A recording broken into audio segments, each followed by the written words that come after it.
दोस्तों, ऐतिहासिक और पौराणिक रूप से उत्तर प्रदेश के सीतापुर जिले की अपनी विशिष्ट पहचान है। इस शहर के बारे में कहा जाता है कि सीता मैया भगवान राम के साथ यहीं आकर रुकी थी। बाद में राजा विक्रमादित्य ने उनकी याद में इस शहर को बसाया और नाम दिया सीतापुर। कहते हैं कि यहीं पर महर्षि वेद व्यास ने पुराणों की रचना की। धार्मिक नगरी के रूप में विख्यात सीतापुर जिले की संसदीय जो सीट है, यहाँ से भारतीय जनता पार्टी का कब्जा बना हुआ है। समाजवादी पार्टी को यहाँ पर 28 साल से अपनी जीत का इंतजार है, तो बीजेपी की कोशिश इस बार जीत की हैट्रिक की है।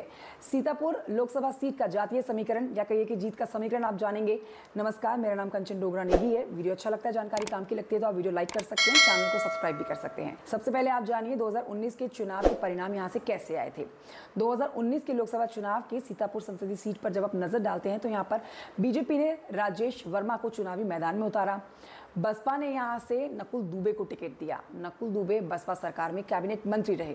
लोकसभा चुनाव से पहले बसपा यानी कि बहुजन समाज पार्टी और समाजवादी पार्टी चुनावी तालमेल उनका हो गया था और ये सीट बसपा के खाते में चली गई थी। हालांकि गठबंधन के बावजूद भी बहुजन समाज पार्टी को जो है वो जीत नहीं मिली। राजेश वर्मा को चुनाव में 5,14,000 के करीब वोट मिले, जबकि नकुल दुबे को 4,13,000 के करीब वोट मिले। इस बार आप जानिए कि यहाँ से कौन चुनावी मैदान में ताल ठोक रहा है। महेंद्र सिंह यादव यहाँ से बहुजन समाज पार्टी टिकट पा चुके हैं।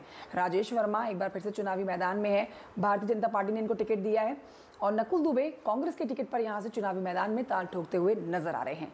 सीतापुर संसदीय सीट का आप इतिहास जान लीजिए। सीतापुर संसदीय सीट के इतिहास पर जब नजर डालते हैं तो आपको बताएं कि 1952 और 1957 के चुनाव में कांग्रेस को जीत मिली थी। 1962 के चुनाव में जनसंघ के सूरजलाल वर्मा विजयी हुए थे। फिर 1967 से शारदानंद जनसंघ से चुनाव जीत जाते हैं। 1971 के चुनाव में कांग्रेस ने वापसी कर डाली और जगदीश चंद्र दीक्षित चुनाव जीतने में कामयाब रहे। इमरजेंसी के बाद 1977 के लोकसभा चुनाव में भारतीय लोक दल के यहाँ पर गोविंद वर्मा को जीत मिली थी। अब आप यहाँ का जातीय समीकरण समझिए, यानी कि जीत का समीकरण जानिए। सीतापुर संसदीय सीट पर कुर्मी वोटर्स निर्णायक भूमिका में रहते हैं। इसके अलावा यहाँ पर मुस्लिम वोटर्स हैं, ब्राह्मण मतदाता भी यहाँ पर अच्छी खासी संख्या में है, जो अच्छी भूमिका निभाते हैं जीत में। सीतापुर संसदीय सीट पर पिछड़े वर्ग के वोटर्स की संख्या करीब 27% है, मुस्लिम वोटर्स की संख्या 21% है। इसके अलावा 28% यहाँ से SC और ST वोटर्स है। इस क्षेत्र में स्वर्ण वोटर्स की संख्या करीब 23% है।